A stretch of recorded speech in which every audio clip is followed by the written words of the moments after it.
Dan mereka berpikiran bahwa satu-satunya cara Slenderman tidak akan menyakiti mereka adalah mereka harus mengorbankan seseorang.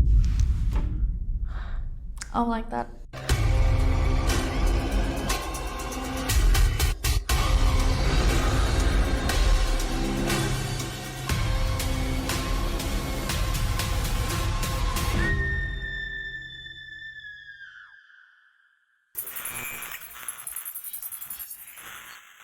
Hey guys, it's Nessie and welcome back to Neror.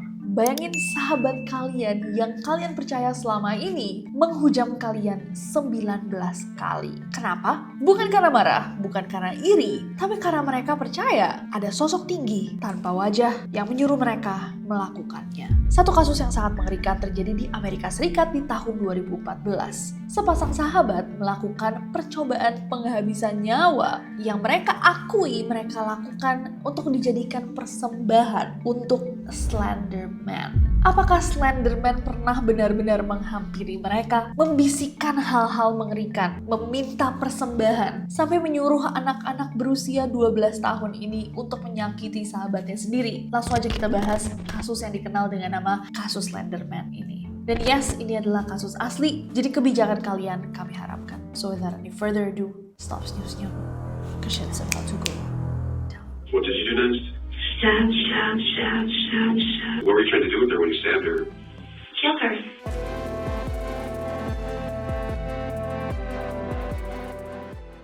Jadi, ini semua bermula dengan dua sahabat guys. Dua sahabat ini sekolahnya di Horning Middle School di Waukesha, Wisconsin, Amerika Serikat. Mereka adalah Peyton Isabella Leutner yang dipanggil Bella sama Morgan Geyser. Bella itu anak yang ceria banget, suka bergaul, supel, menyenangkan. Sementara Morgan itu anak yang lebih pendiam dan sedikit kesepian. Tapi for some reason ketika mereka mulai temenan nih, mereka tuh klop banget. Dari kelas 4 SD itu mereka jadi kayak sering banget sleepover, nginep-nginepan, main bareng, dress up, curhat-curhatan, berbagi hobi dan juga passion mereka. Morgan itu suka banget sama Harry Potter. Jadi emang dia tuh anak yang sangat imajinatif. Nah, semakin lama hubungan pertemanannya Bella sama Morgan itu semakin erat guys. Bahkan at some point mereka tuh setiap malam harus telepon-teleponan, curhat-curhatan dulu sebelum tidur. Dan ini pun berlangsung sampai mereka kelas 6. Jadi mereka besties banget nih. Dan ketika mereka kelas 6 itu, Morgan akhirnya tuh berteman sama anak satu lagi di sekolah, namanya Anissa Wire. Mereka bisa mulai berteman karena Morgan sama Anissa ini tinggal di satu komplek apartemen yang sama. Jadi setiap hari ke sekolah mereka bisa bareng. Nah, Anissa sama Bella sebenarnya juga saling kenal, tapi mereka nggak deket-deket banget. Tapi akhirnya karena sahabatnya Bella, Morgan deket sama Anissa, mereka tuh jadi sering main bertiga. Di lingkungan sekolah, tiga serangkai ini dikenal sangat berbeda sebenarnya satu sama lain. Bella yang super supel, mudah bergaul, menyenangkan, selalu ceria, Morgan yang imajinatif, dan Anissa yang ternyata guys bahkan lebih pendiam lagi daripada Morgan. Dan geng mereka ini bukanlah geng populer guys di sekolah, jadi bisa dibilang kayak mereka biasa-biasa aja, nggak terlalu kelihatan, nggak terlalu mencolok. Ya orang-orang tahu, tapi mereka bukan yang kayak di spotlight. Mereka nggak terlalu girly, nggak terlalu tomboy.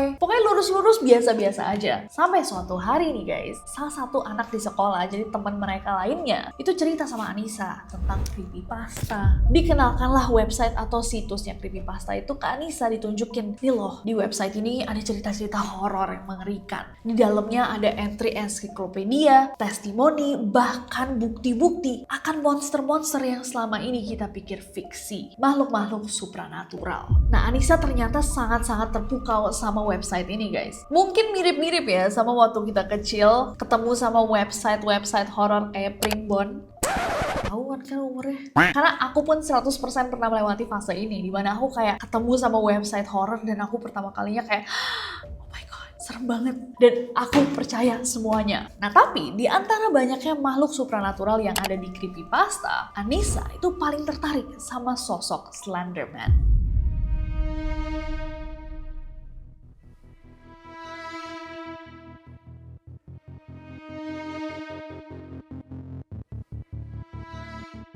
Slenderman, Neroris pasti udah tahu, sosok laki-laki tinggi yang selalu mengenakan jas rapih dengan lengan dan kaki yang panjang dan ramping dan tidak memiliki wajah.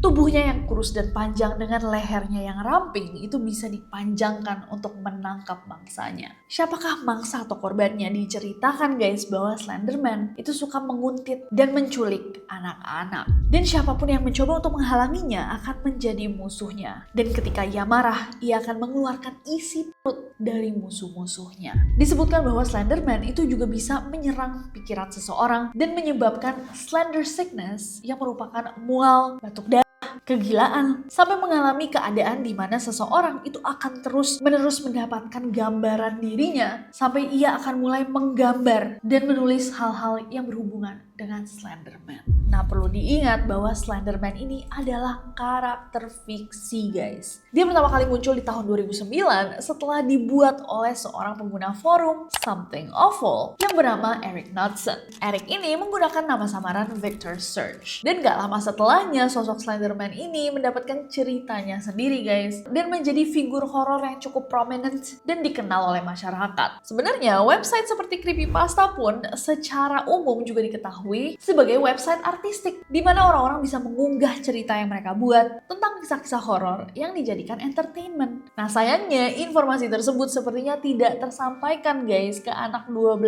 tahun kelas 6 SD yang pertama kali nih menemukan cerita-cerita horor dalam hidupnya dan percaya 100% bahwa Slenderman itu beneran ada.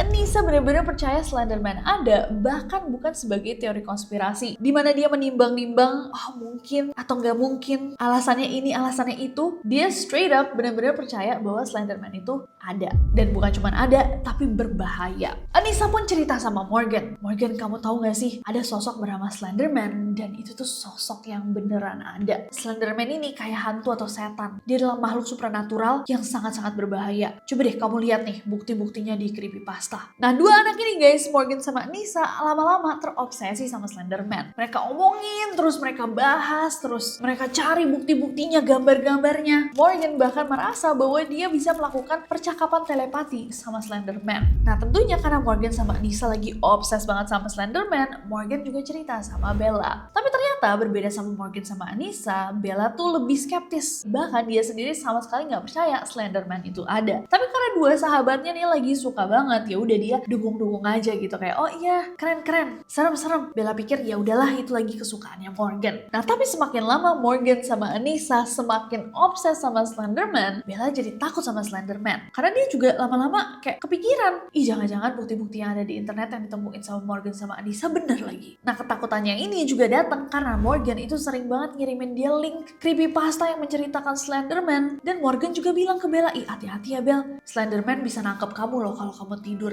Akhirnya Bella sempat ngomong ke Morgan, aku gak suka ditakut-takutin. Bahkan dia sempat berpikiran gimana kalau misalkan dia mengakhiri persahabatannya bersama Morgan. Karena dia ngerasa bahwa sejak Morgan ini temenan sama Anissa, kok dia kayak orang yang berbeda. Ya tapi karena mereka udah sahabatan lama banget, akhirnya Bella tetap mau bersahabat sama Morgan. Gak jadi tuh putus sahabatannya. Nah, balik lagi ke tiga sahabat ini guys, sebenarnya Bella itu cuma temenan sama Anissa gara-gara Morgan sahabatan sama Anissa. Dan dia selalu bilang bahwa Anissa itu ada tendensi jahatnya ke dia. Kelihatan kayak Anissa itu sedikit jealous atau iri kalau Morgan itu lagi bareng Bella. Kalau menurut Bella, Anissa tuh cemburu bahwa dia bukanlah satu-satunya temannya Morgan. Yaudah, akhirnya mereka bertiga nih tetap berteman dengan Morgan sama Anissa lagi obsesi sama Slenderman. Nah, obsesi mereka itu semakin lama bukannya semakin surut guys, tapi semakin kuat. Bahkan at one point mereka tuh mulai percaya bahwa Slenderman itu sudah mengetahui mereka ada dan akan menarget mereka dan keluarganya.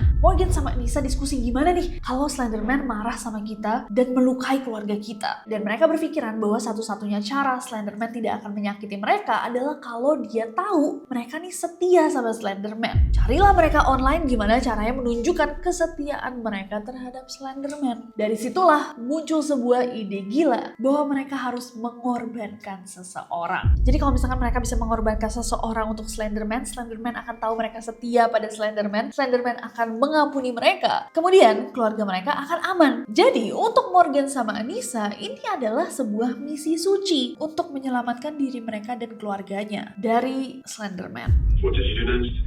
Stab. What were you trying to do with her when you stabbed her? Kill her.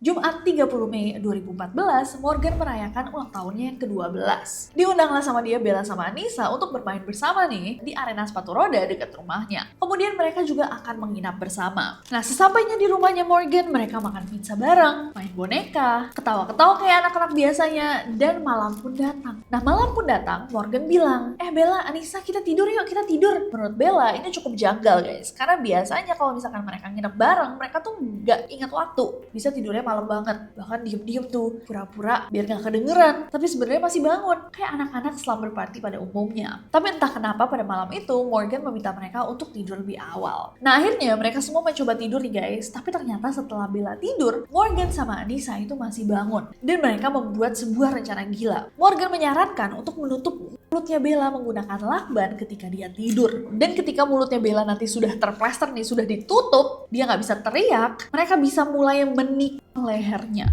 Gila nggak? Nah, tapi akhirnya rencana ini batal karena mereka pada malam itu terlalu ngantuk dan terlalu capek setelah seharian bermain sepatu roda. Nah, keesokan paginya tanggal 31 Mei 2014, seperti biasa mereka bermain dress up, ganti-gantian pakai baju-baju lucu, ketawa-ketawa bareng, turun untuk sarapan bersama sebelum akhirnya mereka minta izin sama mamanya Morgan, Angie Gazer, untuk bermain ke taman David's Park. Nah, ya udah, setelah sarapan mereka keluar, Bella jalan di depan, dan Morgan tuh sempat nunjukin ke Anissa bahwa dia bawa pisau dapur. Sesampainya di taman, mereka punya rencana baru. Gimana kalau mereka menyerang Bella di kamar mandi taman? Tapi katanya rencana ini pun akhirnya gagal. Kenapa? Karena ternyata ada seseorang yang sedang menggunakan kamar mandinya. Dan di poin itu mereka punya rencana baru untuk mengajak Bella ke hutan yang ada di dekat taman itu dan mengajaknya main petak umpet. Morgan yang jaga, Anissa sama Bella ngumpet. Nah, ketika mereka cari tempat ngumpet nih guys, si Anissa bilang sama Bella, coba-coba kamu tiduran, terus tutupin pakai daun-daun, jadi gak kelihatan.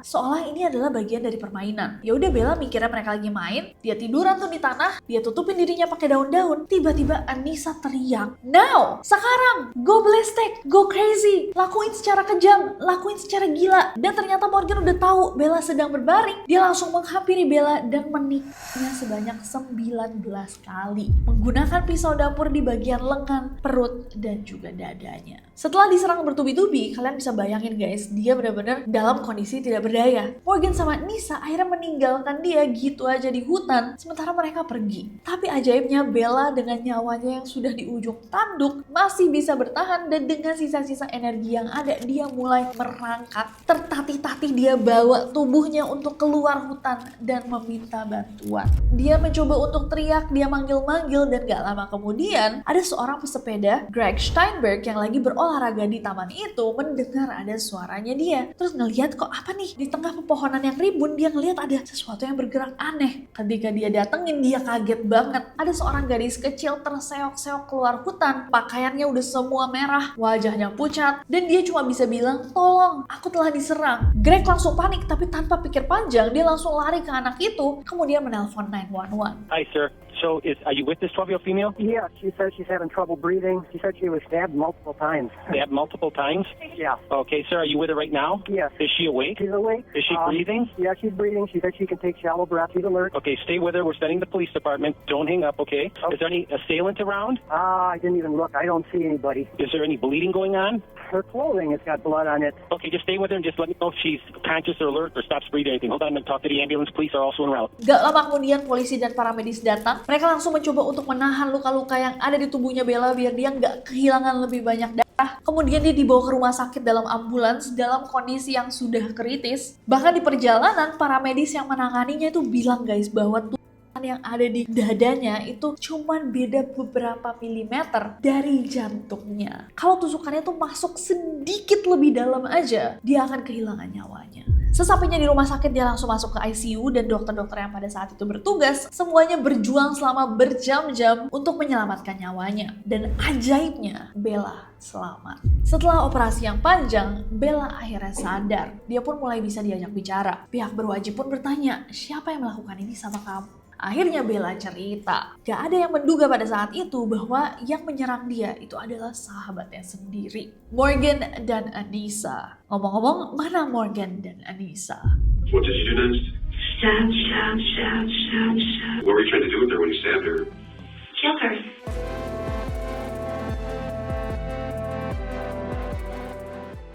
Setelah Bella sadar dan menceritakan apa yang telah terjadi, polisi langsung mendatangi rumahnya keluarga Geyser. Mama papanya Morgan, Angie sama Matt Geyser, ditanya sama polisi, anak kamu yang bernama Morgan mana? Nah, mereka yang nggak tahu apa-apa bilang sama polisi bahwa anaknya sedang main sama temen-temennya ke taman. Ditanya lagi sama polisi, ini si Morgan belum pulang? Belum pak, masih main-main mereka di taman. Ada apa ya pak? Mereka nggak apa-apa kan? Polisi kemudian cerita. Jadi gini, ada seorang anak perempuan yang terluka berat bernama Bella. Dan Bella ini diserang oleh dua temannya, Morgan dan Anissa. Angie langsung shock berat. Menurut kesaksian dan juga dokumenter Beware of Slender Man, HBO 2016, Angie juga tidak bisa mempercayai bahwa putrinya tuh mampu melakukan ini. Akhirnya setelah menjelaskan sama Angie, polisi bilang, boleh nggak saya masuk ke kamarnya Morgan? Saya mau lihat aja. Kami harus mencari bukti-bukti pendukung untuk melihat dan menyesuaikan sama kesaksian sang korban. Masuklah mereka ke kamarnya Morgan dan mereka menemukan guys gambar-gambar Slenderman di mana-mana. Penyidik menemukan lebih dari 50 gambar Slenderman. Ada juga slogan-slogan huruf kapital seperti never alone, gak pernah sendiri, and he still sees you, dia masih bisa melihatmu. Dan banyak dari gambar-gambar itu menggunakan logo operator, yaitu simbol lingkaran dengan X di atasnya yang dipercaya bisa mengusir Slenderman atau juga bisa digunakan untuk mengundang Slenderman. Akhirnya setelah menemukan bukti-bukti itu dalam waktu yang cukup pendek, polisi langsung melakukan pencarian untuk mencari Morgan dan Anissa. Pada poin ini bahkan ibunya Anissa itu juga lapor ke polisi, kok anak saya main gak pulang-pulang, gak bisa dihubungin pula, kalianlah dicari sama polisi. Akhirnya polisi melakukan penyisiran nih guys di hutan sekitar taman tadi, dan karena yang dicari ini juga anak-anak umur 12 tahun, mereka benar-benar effort untuk mencari sampai mengerahkan helikopter. Berita orang hilang pun disebar di seluruh kota, dan setelah semua bala bantuan dikerahkan, akhirnya pada 31 Mei itu, di hari yang sama, jam 14.53, pihak kepolisian berhasil menemukan keberadaan Anissa sama Morgan di pinggir jalan Interstate 94. Anak dua ini lagi jalan aja ketika didekati sama polisi. Polisi pun nanya, hey, kalian mau kemana? Morgan sama Anissa menjawab dengan tenangnya bahwa mereka sedang mencari mansionnya Slenderman. Mansion milik Slenderman yang mereka percayai ada di hutan Nicolet. Yang berarti saat itu mereka sudah berjalan selama 5 jam di dalam hutan. What did you do next? Stab, stab, stab, stab, stab. What were you trying to do with her when you stabbed her? Kill her.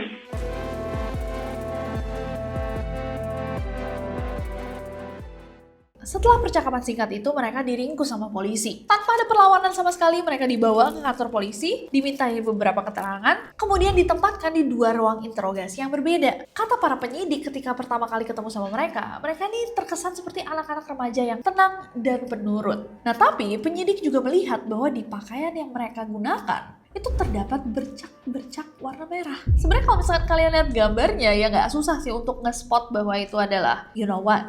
Di jaketnya Morgan kelihatan banget, kalau di bajunya Anissa sedikit sulit, karena dia bajunya warna gelap, warna navy gitu. Tapi ketika penyidik meminta dia coba diangkat kaos atasnya, dia pakai daleman, kelihatan jelas di pakaian dalamnya.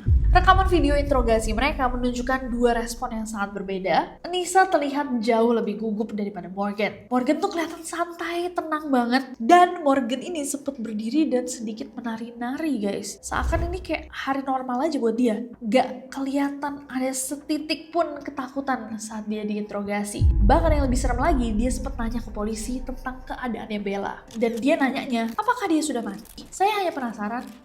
Is she dead? I don't know. She wants to go to the hospital. What? I was just wondering. I don't like that. Nah, dari interogasi mereka diketahui bahwa ternyata aksi mereka ini sudah direncanakan selama 6 bulan. Nah, penyidik sempat nanya sama mereka berdua, ini siapa yang punya ide gila ini? Nah, Morgan bilang bahwa ini tuh idenya Anissa. Anissa bilang ke dia, kita tuh harus mengakhiri hidupnya Bella. Kalau enggak, dia akan mengakhiri hidup kita. Morgan bilang kepada para penyidik bahwa dia sebenarnya juga nggak ngerti siapa yang dia lakukan. Cuma dia nggak mau kehilangan Anissa sebagai teman. Morgan juga bilang bahwa Anissa itu selalu menggunakan kata kasar gitu untuk ngomongin si Bella. Tapi kesaksiannya Morgan ini berbeda nih guys sama kesaksiannya Anissa yang bilang bahwa enggak, otak dari rencana ini adalah Morgan. Bahkan Anissa cerita bahwa dia terkadang nih suka merencanakan aksi-aksinya di depan umum sambil bisik-bisik. Anissa juga bilang bahwa Morgan ini bahkan punya kata-kata sandi untuk menggantikan kata asli gitu. Kayak misalkan kalau misalkan mau ngomong pisau, mereka bilangnya crackers, kerupuk. Untuk penghilangan nyawa, mereka bilangnya itch atau gatel. Nah, Ditambah lagi sebenarnya pengakuannya Anissa ini lumayan nyambung nih guys, karena ini kan datangnya mereka bertiga dari rumahnya Morgan, dan Morgan sendiri yang membawa senjata pada hari itu. Selain itu Anissa juga bilang bahwa yang nemuin rumahnya Slenderman itu juga Morgan. Morgan bilang bahwa Slenderman punya mansion atau rumah besar di tengah Taman Nasional Nicolet. Gila kan? Dan yang lebih gila lagi guys, ketika polisi menanyakan nih thought proses mereka sampai akhirnya mereka mengeksekusi aksinya, Anissa bahkan bilang, "From what I read on the computer, it's easier to people when they're either asleep or unconscious. And it's also easier if you do not look them in the eyes." Dan yang aku baca di komputer, katanya lebih mudah untuk mengakhiri seseorang kalau mereka tertidur atau tidak sadarkan diri. Dan juga lebih gampang kalau kalian gak ngeliat mata mereka.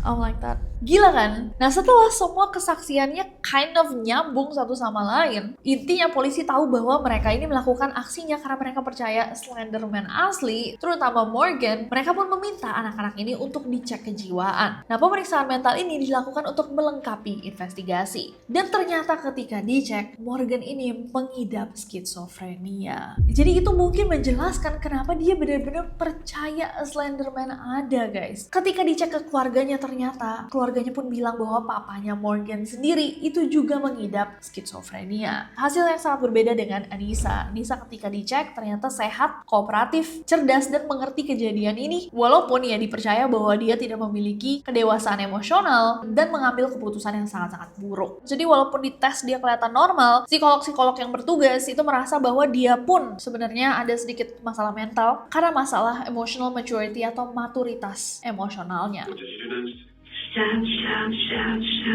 What were you trying to do with her when you stabbed her? Kill her.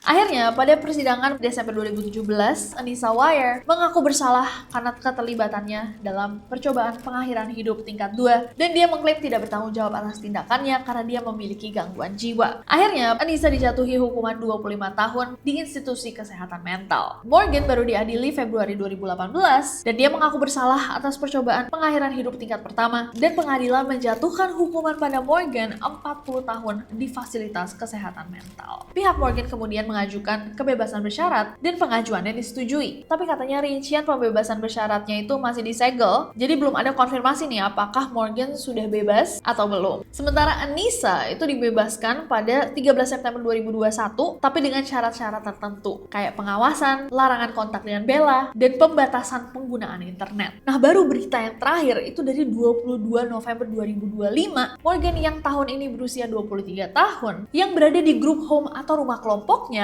memotong gelang pemantaunya sendiri dan melarikan diri. Namun kemudian sehari setelahnya dia berhasil ditemukan di tempat pemberhentian truk yang lokasinya berjarak 2 jam dari tempat penahanannya. An employee called police concerned about 2 people sleeping in the cold at this truck stop off 148th Street. Okay, what's your last name?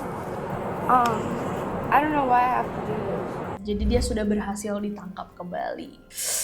Oh my god, gila sih. Apa takeaway kalian dari kasus kali ini guys? Ini kasus yang gila banget dan terjadi di tahun 2014 yang mana itu udah lebih dari 11 tahun yang lalu. Yang mungkin berkontribusi dalam fakta bahwa mungkin informasi yang ada online itu tidak seperti sekarang ya. Tapi tetap aja sih, banyak hal yang kita pikir palsu ternyata beneran, yang bener ternyata palsu. Gimana menurut kalian tentang kasus kali ini guys? Menurut aku ini menunjukkan bahwa internet tuh bisa penuh dengan informasi tapi bisa juga sangat menyesatkan. Terutama untuk anak kecil, bener-bener harus dipantau dan dibatasi. Walaupun akses ke informasi sekarang lebih mudah, kepolosan anak kecil itu terkadang tidak bisa membedakan yang bener dan yang tidak. Dan anak kecil cenderung lebih mempercayai nih kata-kata, tulisan, testimoni dari orang dewasa. Setidaknya aku juga 100% pernah melalui hal ini. Waktu aku kecil, aku inget banget SD SMP mulai rame tuh orang pakai internet. Karena aku suka banget horor, aku juga mencari-cari website cerita-cerita horor yang aku pada saat itu pun yakini sebagai cerita asli. Di dalam kepala aku, buat apa coba orang dewasa bohong? Pasti beneran. Dan cerita testimoni simple di internet dengan foto-foto horor yang kayaknya diedit pun dulu mampu bikin aku nggak bisa tidur, bikin aku berdoa gitu malam-malam saking takutnya. Iya nggak sih guys? Pernah nggak kalian melewati fase itu juga? Ternyata pantauan orang tua tuh sepenting itu ya. Coba aku nggak sabar untuk bacain komentar kalian di bawah. Dan mari kita berdoa kasus seperti ini tidak akan pernah terulang lagi. Amin. Thank you semuanya yang udah nonton video ini dan menghabiskan waktu kalian saat ini sama aku. Sampai serak, tapi nggak apa-apa kalau untuk neroris. Jadi jangan lupa subscribe karena aku gak sabar untuk ketemu kalian lagi. Bye-bye.